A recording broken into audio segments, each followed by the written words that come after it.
Welcome to Eternal Love Diaries, where real stories change real lives. Every love carries a story. And here, each one is told from the heart. Today's story follows Eliza, a 29-year-old elementary school teacher whose life takes an unexpected turn when her roommate situation becomes increasingly uncomfortable. After a disturbing late-night call to her colleague and friend, Marcus, she finds herself at a crossroads. What begins as a simple offer of temporary shelter evolves into something neither expected. Their journey reveals how sometimes the most meaningful connections form during our darkest moments, and how the courage to leave a toxic situation can lead to discovering what true support feels like. What happens next will challenge everything they thought they knew about friendship, boundaries, and finding love when you least expect it. "Can you come get me?" He locked the door. Her voice trembled through the phone at 2:17 a.m. Marcus sat bolt upright in bed, instantly alert despite having fallen asleep just an hour earlier after grading papers. Eliza had never called this late before. In the 3 years they'd taught together at Westfield Elementary, their friendship had always maintained professional boundaries. But the fear in her voice shattered all of that in an instant. "Where are you?" he asked, already pulling on jeans and searching for his car keys. The response made his blood run cold. "I'm in the bathroom. My roommate Tyler is drunk again. He's saying things. I don't feel safe." Marcus grabbed his keys and was out the door in seconds. "Stay on the phone with me," he instructed, trying to keep his voice calm while his mind raced through worst-case scenarios. Eliza had mentioned her roommate situation becoming uncomfortable over the past few months, but he'd had no idea it had escalated to this point. As he drove through the empty streets, her whispered details painted a disturbing picture. Tyler had started drinking heavily after losing his job, and tonight he'd come home intoxicated, making inappropriate comments before blocking her bedroom door. She'd managed to slip past him to the bathroom, but now he was pounding on the door, demanding she come out.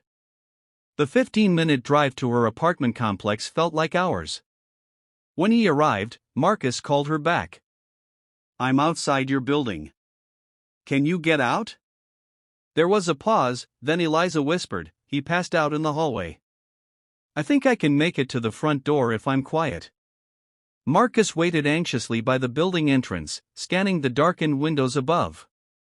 5 minutes later, Eliza appeared, clutching a small backpack, her face pale in the streetlight.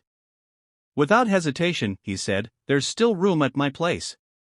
The drive back to Marcus's apartment was mostly silent. Eliza stared out the passenger window, occasionally wiping away tears that she tried to hide. Marcus didn't press for details, understanding that what she needed most right now was safety, not interrogation. When they arrived, he showed her to the spare bedroom, awkwardly explaining that it wasn't much, just a futon and a small dresser, but she was welcome to stay as long as she needed. The gratitude in her eyes made his chest tighten. "Thank you," she whispered, "I didn't know who else to call." Morning arrived with the uncomfortable awareness of their new situation. Marcus had always seen Eliza as the confident fourth-grade teacher down the hall, the one who organized staff potlucks and always had creative solutions to classroom problems. Seeing her vulnerable, wearing the same clothes from yesterday, clutching a mug of coffee he'd made, shifted something fundamental between them. "I should probably explain," she began hesitantly over breakfast. The story that followed revealed months of escalating tension with her roommate, a friend of a friend who had initially seemed like the perfect solution to her housing costs. "I kept telling myself it wasn't that bad," Eliza explained, staring into her coffee. "He'd make comments that made me uncomfortable, but I'd brush them off. Then he started drinking more, and last night." She trailed off, her knuckles white around the mug. Marcus fought the urge to reach across the table and take her hand. Instead, he offered practical support. "You can stay here until you figure things out. No pressure, no timeline." The relief that washed over her face told him he'd said the right thing. The next few days established an unexpected rhythm. They drove to school together, maintained professional distance during the day, and returned to share simple dinners and conversation. Marcus learned that Eliza played guitar, loves mystery novels, and had moved to the city 3 years ago after ending a long-term relationship. She discovered his passion for cooking, his terrible taste in sci-fi movies, and his volunteer work at the local animal shelter. What had begun as an emergency solution was evolving into something comfortable, even natural. A week into their arrangement, Eliza received a series of angry texts from Tyler, demanding she return to collect her things and pay the next month's rent. Marcus found her staring at her phone, visibly shaken. "I need to get my stuff, but I don't want to see him," she admitted. Without hesitation, Marcus offered to go with her. The look of surprise on her face quickly melted into gratitude. "You'd do that?" she asked. "Of course," he replied, as if accompanying someone to confront their hostile roommate was the most natural thing in the world. They planned the move carefully, choosing a time when Tyler would likely be at work.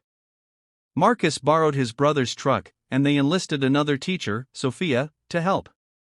The operation went smoothly until they were loading the last few boxes. Tyler's car pulled into the parking lot, and Eliza froze like a deer in headlights. Marcus instinctively stepped between them as Tyler approached, his face contorted with anger. "So this is why you left?" "For this guy," he sneered, gesturing at Marcus. Before either could respond, Sophia appeared at the door, loudly announcing that they were finished packing. Tyler, realizing he was outnumbered, retreated to hurling insults from a distance as they drove away. That evening, surrounded by boxes in Marcus's living room, Eliza finally broke down. The stress of the past months, the fear, the relief, it all came pouring out in heaving sobs. Marcus sat beside her on the couch, offering a steady presence until the storm passed. "I feel so stupid," she finally whispered.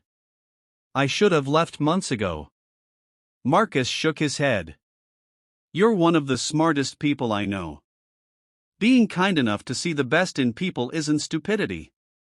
But I'm glad you're safe now." Something shifted between them in that moment, a deepening of trust, a recognition of something neither was ready to name. 2 weeks turned into a month.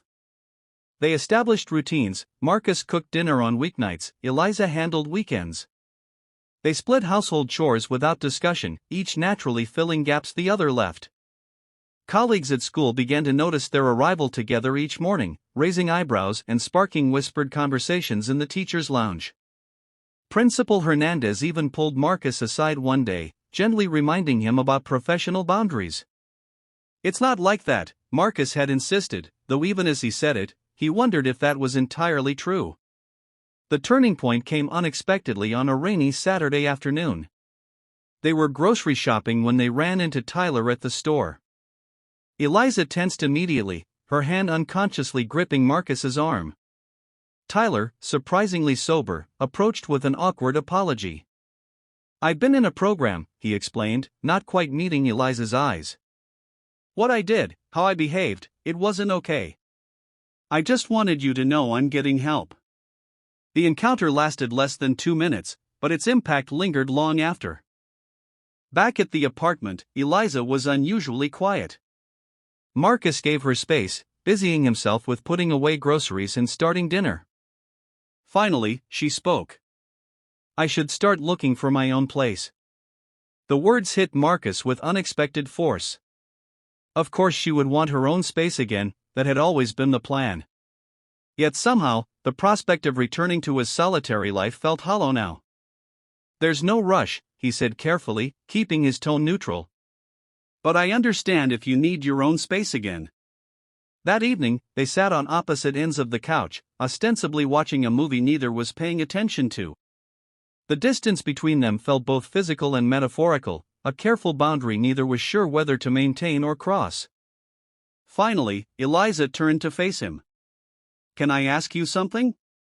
Marcus nodded, his heart inexplicably racing. "Why did you help me that night? We weren't even that close." The question caught him off guard.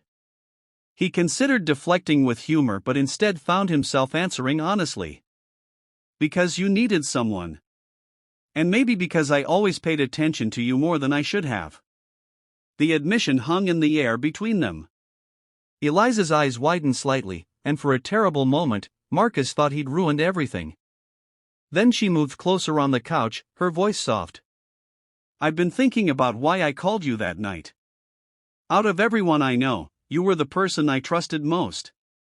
The movie played on, forgotten, as they talked until well past midnight, carefully navigating the transition from colleagues to friends to something neither had anticipated. Spring arrived, bringing with it standardized testing season and the chaos of field trips and end-of-year planning. Eliza had found an apartment but hadn't signed the lease yet. Neither mentioned it. Their colleagues had mostly accepted their ambiguous relationship status, though Sophia occasionally gave them knowing looks in staff meetings. They maintained professional distance at school, but evenings and weekends had become precious shared territory, hiking trails in nearby parks, trying new recipes, grading papers side by side at the kitchen table. On the last day of school, amid the chaos of classroom cleanup and student goodbyes, Principal Hernandez called them both into her office. Marcus felt a flutter of anxiety. Had they crossed some professional line without realizing it? Instead, she offered Eliza the position of curriculum coordinator for the coming year. It would mean working closely with Marcus on the new literacy initiative, she explained. I wanted to make sure that wouldn't be a problem, given your living arrangement. The pause was significant. Eliza glanced at Marcus before answering confidently, not a problem at all. That evening, they celebrated with dinner at the restaurant where they'd had their first non-work outing months earlier. The summer stretched before them, 8 weeks without the daily structure of school. I should probably decide about that apartment, Eliza said as they walked home under a canopy of stars. Marcus took a deep breath, gathering his courage. Or you could stay. Not as a temporary thing. As an us thing. He stopped walking, turning to face her. These past few months have been the best of my life, and it's because of you. Eliza's smile in that moment outshone the stars above them. I was hoping you'd say that, she admitted. I turned down the apartment last week. I was just waiting for the right moment to tell you. Their first kiss happened right there on the sidewalk, halfway between where they'd been and where they were going, which seemed perfectly fitting for a journey that had begun with a desperate late-night call and led to something neither had been looking for. 6 months later, Eliza stood in their newly purchased home, unpacking books onto shelves while Marcus assembled furniture. Remember that night you called me? He asked, looking up from his work. Eliza nodded, the memory no longer carrying the sting it once had. I never imagined where it would lead, she said softly. Marcus crossed the room to stand beside her, taking her hand. I'm just glad you called. And that there was room at my place. Eliza leaned against him, feeling the solid warmth of his presence. There's always been room, she whispered. You just needed to make space for yourself too. Their story wasn't perfect. They still navigated the complexities of working together while building a life together. They still had disagreements about dishwasher loading techniques and thermostat settings. But they had created something precious from what began as crisis, a partnership built on respect, trust, and the kind of love that shows up when you need it most. Sometimes the most beautiful journeys begin with the courage to ask for help and the kindness to offer it without hesitation. We'd love to know, which country are you watching from? Drop a comment below. If this story moved you, inspired you, or made you believe in second chances, show your support by hitting the like button. Subscribe to Eternal Love Diaries for more stories that touch the heart and change perspectives. Remember that sometimes the most meaningful connections form when we're brave enough to be vulnerable, and the right person will make room in their life when you need it most. From Portland, Oregon, United States, we thank you for joining us on this journey of love, courage, and new beginnings.